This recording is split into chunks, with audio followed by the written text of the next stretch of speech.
You can be seated. I need an agenda. There you go. Oh, well, thank you, sir.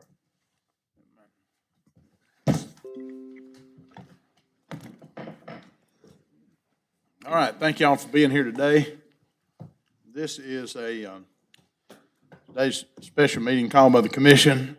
We got two items today we're going to take up. Number one is telecommunications agenda item 1, discussion and possible action regarding the 2020 USF utilization plans filed by the high cost eligible telecommunications carriers and the letter to the USAC and FCC certifying the high cost ETCs pursuant to the FCC 54.314 state requirements. We're going to take all of these up unless there's objection by the commission. We're going to take all of these up at one time, and Ms. Chandler's going to give us a brief explanation.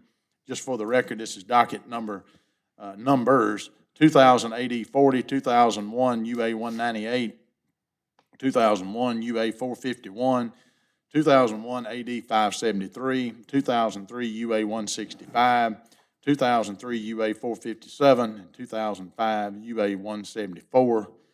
These are relating to Bell South Telecommunications, DixieNet Communications, Cellular South licenses. As a whole, the rural incumbent carriers in Mississippi, TEC of Jackson, Telepac Networks, and New Singular Wireless. Ms. Chandler. Thank you, Commissioner. Commissioners, today you have before you 7 orders and recertification letters for 26 ETCs. Pursuant to the FCC 54314, state commissions must file an annual certification with USAC and the FCC stating that all federal high-cost support was used in the preceding calendar year and will be used in the upcoming calendar year only for the provision, maintenance, and upgrading of facilities and services for which the support is intended. High-cost support shall only be provided to the extent that the state has filed the requisite certifications pursuant to this section.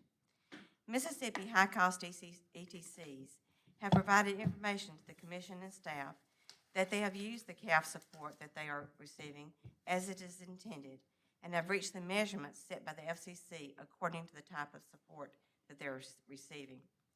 Staff propounded data requests and held meetings with the providers since their filings.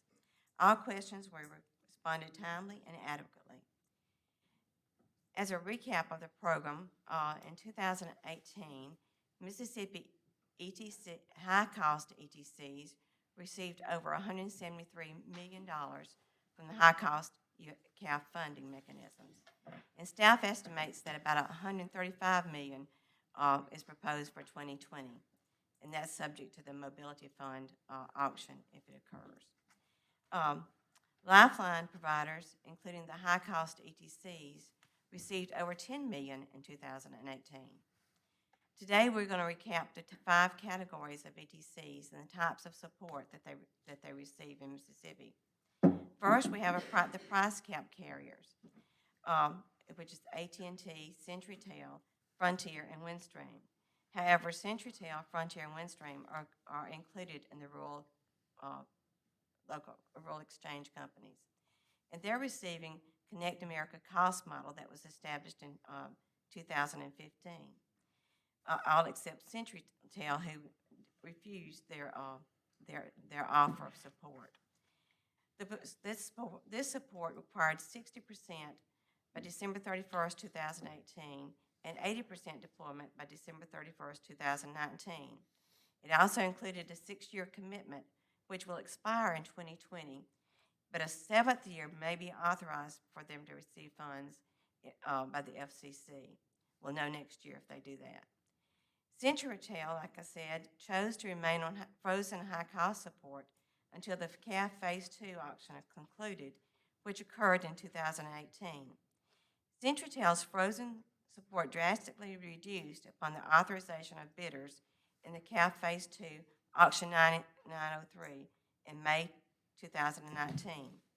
The Connect America cost model measurements have been achieved for 2018 for all companies accepting this support and have provided the data that indicates 2019 and 2020 metrics will be achieved. The second section is the rate of return rural local exchange companies, which includes Bay Springs, Bruce, Calhoun City, Decatur, Franklin, Fulton, Georgetown, Lakeside, Mount Bayou, Myrtle, Noxapater, Sledge, Smithfield, and Southeast Mississippi. On August 3rd, 2016, most of the 14 RLECs were offered alternative cost model support, which is similar to the support offered to the price cap companies that would fund the deployment of voice and broadband-capable networks in the company's service areas. ACAM was offered on a holding company level, and carriers had to select ACAM by November 1st, 2016, or remain on a modified legacy support. The ACAM has a defined deployment obligation over a 10-year term, and it has been revised twice since its inception. And the revisions has increased the obligations to serve more locations with 25 down, 3 up. The first milestones that the RLECs have is 40% completion in funded locations by year-end 2020. However, many companies have already met this 2020 milestone. The RLECs who accepted ACAM would provide broadband to over 30,000 locations. Those companies who remained on revised legacy support may also are still required to have broadband loop support, which requires a build-out of broadband to a specific number of locations by December 31st, 2021. In 2019, the rate of return legacy providers that was still on the modified model support were offered ACAM 2, which Decatur accepted that. Sledge, Lakeside, and Noxapater remain on modified legacy support. On January 1st, 2018, Delta Telephone Company merged with Franklin Telephone Company, with Franklin being the surviving company. The letter today includes Delta because the merger was not completed with the FCC and USAC until later in 2018, and Delta received some high-cost disbursements in 2018. The next type of companies we have is the competitive ETCs, which includes Cellular South Licenses, LLC, doing business as CSpire, DixieNet Communications, New Singular Wireless PCS, LLC, doing business as AT&T Mobility, TEC of Jackson, and Telepac Networks, doing business as CSpire Fiber. Based on the FCC mandated phase down of the USF Identical Support Rule for CETCs effective July 1st, 2012, USF revenues for CETCs were decremented at a rate of 20% per year until the FCC implemented a freeze on the phase down. In its seventh order of consideration dated June 2014, the FCC suspended the annual phase down until a later date to be determined by the FCC and published in a public notice. The restart of phased out of support for the wireline ETCs, which include TEC, Telepac, and DixieNet, began in May 2019 when the CAF2 auction winners were authorized to receive support. It is anticipated that the FCC will recommence the phase down of CETC support for the wireless providers when the Mobility Phase 2 auction is authorized, which is expected in late 2020. The next division is a conditional ETC that was given to T-Mobile, LLC, and PowerTel Memphis, Incorporated. It was a Mobility Phase 1 auction. T-Mobile was designated as a conditional ETC in docket 2012 UA 134, and they were awarded 2 census blocks, one in Natala County and one in Winston County. This work has been completed and funds have already been dispersed. The next one is, the most recent one, is the CAF Auction 903 winning bidders. In 2018, the FCC held its CAF2 Auction 903, which Viasat Carrier Services and Aristotle Unified Communications LLC received winning bids in Mississippi. Aristotle has been designated as an ETC in Mississippi, and MPSC docket 2018 UA 224, and started receiving funding in June 2019. Their first milestone is in 3 years. Viasat's ETC petition in 2018 UA 188 remains pending. Commissioners, all the companies receiving CAF high-cost support funding have provided information and data in accordance with the USF support for the provision, maintenance, and upgrading of facilities and services for which the support is intended. Pursuant to the requirements of the 47 CFR 54314 of the FCC recommends the Commission execute the ETC certification letter to the FCC and USAC and approve the 7 orders before you today. Thank you, Mr. Chandler. Any questions by the commission? Hearing none, do we have a motion? We just take all of these up at one time for the record, unless there's objection by anybody to doing that. Save time. All right, do we have a motion to approve item 1, all of the dockets listed in item 1, certifications, and to send that letter to the FCC immediately? Motion by Commissioner Britton. Do we have a second? Second by Commissioner Brown. Any discussion? Hearing none, all in favor say aye. Opposed, no. The ayes have it. Nothing on water and sewer. Administrative agenda item 1, Mr. Farmer, discussion and possible action regarding resolution for robocall blocking technology. Thank you, Mr. Chairman. Before the commission is a resolution addressing the continued issue of robocalls in Mississippi and technology that can be used to address them, specifically the stir and shaken technology that has been under development with the FCC and others for quite some time. It was announced last month that the 50 attorneys general, plus the attorney general from the District of Columbia, had entered into an agreement with the 12 largest telephone carriers to encourage the implementation of the most advanced call blocking robocall technology available.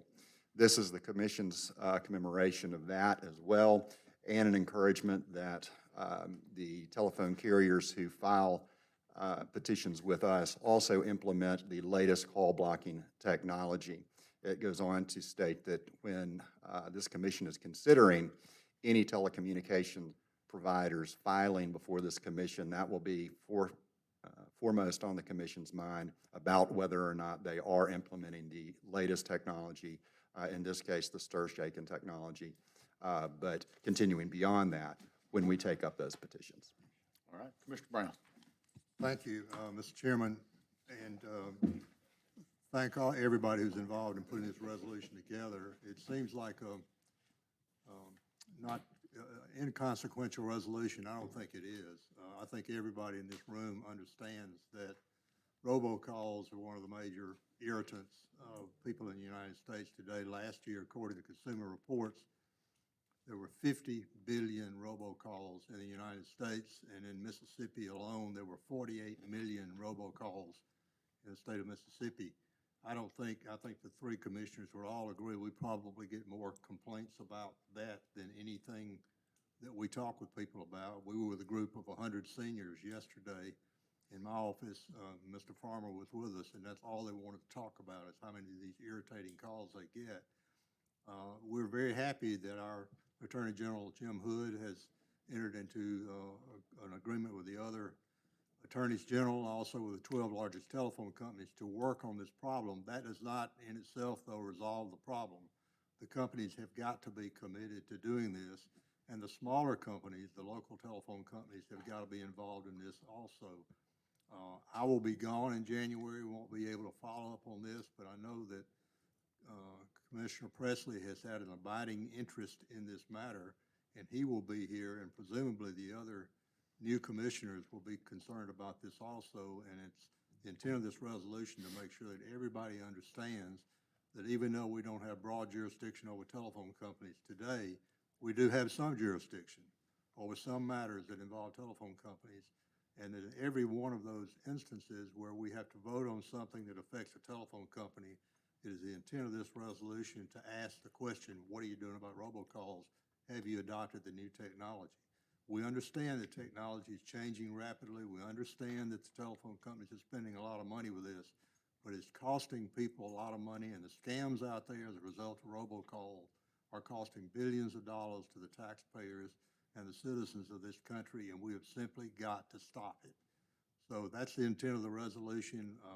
My guess would be that the commission at some future date will take additional action in this matter, but it is not an inconsequential matter to us.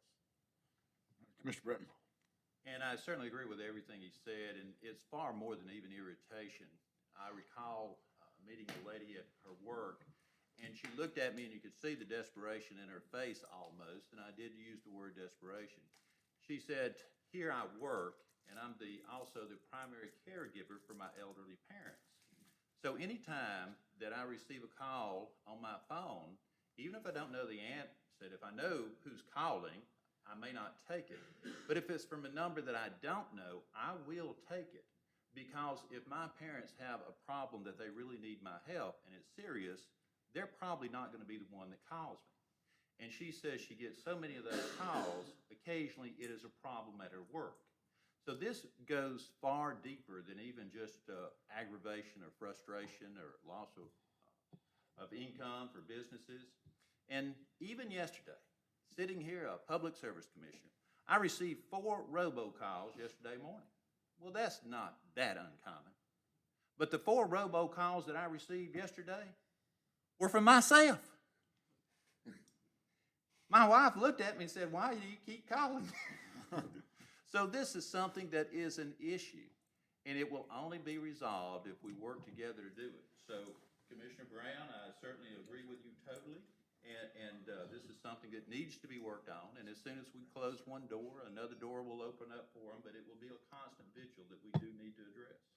Thank you. I agree. You know, one of the things that we know is, and I don't want to belabor every point that's been made is correct, but the other fact is that average Mississippians don't understand why the phone companies are not doing enough, period.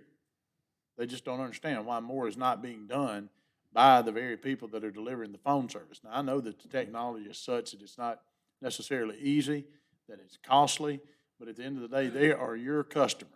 They're paying you for a phone service. They also are paying you for caller ID service that is supposed to be truthful. And so the model in Arkansas seems to be a model that works, in which if the telephone companies, if the carriers are in fact doing all they can do and adopting industry principles and standards and stir and shake, then they are absolved from a consumer protection action by the Arkansas Attorney General because of the consumer protection laws in Arkansas. So I can tell you right now, I want to see us pursue the same kind of statute in Mississippi in the next legislative session to make sure that everything that can be done is being done. This is not an anti-business approach. The Arkansas legislature is completely Republican, and the governor's Republican, the attorney general's Republican. It's not a partisan issue. It is a fact that people are being sold caller ID service that they're paying for, and if the industry is not doing everything they can do to ensure that that caller ID service is in fact true, then you ought to suffer the consequences for it. Now, I'm not saying you're doing that. I am saying that we need some sort of check and balance. And for the 4 years, 3 months, and 10 days that I've got left here, I want to make sure that before we sign orders, give out money, we're at least asking, is everything within the realm of the possible being done to stop this? If it's not, then please don't tell me we care about our customers. Because we had a guy in Booneville that was stolen, that had $354,000 taken as a result of phone scams and robocalls. We had a lady in Yalobusha County just 2 months ago, it was $38,000 that was sent. We've got to have an all hands on deck with no finger pointing, because I do think that the carriers in their heart understand this only hurts them too, right? I mean, at the end of the day, they look bad because they can't stop it. So let's find a way going forward, even if it's absent legislation, that we can have a working agreement to really implement the things that are in this agreement that the 50 attorneys general passed, and hopefully avoid that type of push here, and just step up and say, here's what we're doing, here are the industry standards we are adopting, and going forward we'll continue to modify that as the technology becomes even better. So my hat's off, Tom, to AT&T for the AT&T Call Protect app. I mean, it legitimately and truthfully has scrutinized and screened many calls that come to my phone. And so, to me, that can be done in other places, and we just got to have an all-hands-on-deck approach. So, Commissioner Brown, thank you for your work on that. Sure, I've got one other quick thing to say about this, because I'm not sure everybody's aware. We have a no-call law in Mississippi, everybody's aware of that, but we have a staff of people, I think it's 7 people, full-time people, who do nothing but work on no-call, and 50% of an assistant attorney general's time to follow up on that. Now, we've got about 120 companies that register now to block no calls. So we're blocking calls for about 120 companies, but they're not the problem. The problem is these other people that are breaking the law and the robocalls. We can't do anything about that. There's very little we can do to stop that. And yet we've got a staff of people, 7 people full-time doing nothing but working on no call. So it's not a costless effort that we've got. We are trying, but we can't do anything. We've got to have help from the companies, and we intend to get that no matter how we have to get it. One more thing. This is, and not to jump on and move forward, but I want to absolutely speak one more time to the companies. This is such a major issue. You know, it sounds like a frustration and a very small thing, but this is a major thing. Since the first day that I announced for Public Service Commission, it has always been an issue of no call. You cannot give a speech anywhere. You cannot go anywhere or do anything. You're going to have stories about this no call. It is so huge and so massive that it has to have a resolution to it. And with the technology that we have and working together, we can resolve it. But I only speak to this one more time after Commissioner Brown said again, because I want to make sure we all get this. This is a huge thing for us, and we all know it's an intrusion to our personal lives if you just get some of these calls occasionally. But this is so massive, it's everywhere. It is just a huge, massive deal. And I think a lot of times people hear about it and they just get complacent with it because they understand it's aggravation and it's no call. But this is a huge, huge issue. And I just wanted to speak to that one more time. Absolutely. All right, Mr. Brown, you make the motion to approve the resolution. Do we have a second? Second by Commissioner Britton. Any discussion? Hearing none, all in favor say aye. Aye. Opposed, no. The ayes have it. Is there any other further business to come before? Yes, sir. I just want to say one more thing. I want to thank the staff for working on this microphone issue. Amen. Oh, Praise the Lord. They spent hours and time and lots of, they finally got it fixed, and thank you. I don't know what you did, but it works. Yep. And that's a big relief to all of us. Thank you very much. Thank y'all for it. All right, anything else? We stand adjourned.